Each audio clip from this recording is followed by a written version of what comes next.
Selamun aleyküm.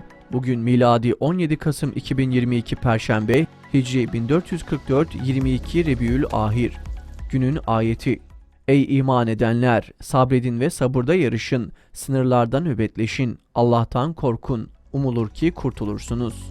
Günün hadisi: Kim Müslüman kardeşinin ırz ve şahsiyetini korursa Allah onun yüzünü kıyamet gününde cehennem ateşinden uzak tutar. Tarihten haberdar olmak için tarihte bugün neler yaşandı hep birlikte bakalım. 1922 Mustafa Kemal'in tüm Osmanlı hanedanı için sürgün kararı çıkarmasının ardından son Osmanlı padişahı 6. Mehmet Vahdettin İstanbul'u terk etti. Saltanatın kaldırılmasının ardından Sultan Vahdettin sürgüne gönderilince veliaht olan 3. Abdülmecit halife oldu.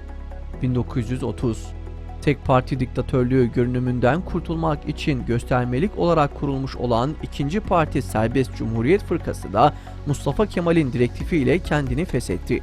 Gerekçe ise laiklik karşıtı eylemlerin odağı haline gelmekti.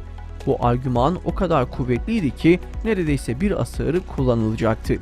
1972 Türkiye'de ilk kadın partisi olan Türkiye Ulusal Kadınlar Partisi kuruldu.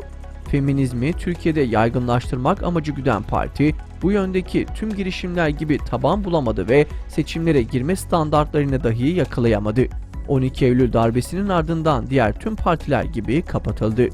2013 İşgalci Rusların kuklası konumunda olan Dağıstan İçişlerine bağlı birlikler, Dağıstan'ın başkenti Mahaçkale'de 5 Müslümanı katletti. 2015 İşgal rejimi 1948 Filistin İslami Hareketi'ni yasakladı ve hareketin 17 şubesi kapatıldı. Hareketin lideri Raid Salah, bu hukuksuz icraatler kesinlikle kabul edilemez açıklaması yaptı. 2016 Arakan'da Müslümanlara yönelik katliam, kıyım ve vahşet dolu barbarca saldırılarına devam eden askeri güçler ve Budist çeteler bir camiyi içindekilerle birlikte yaktı.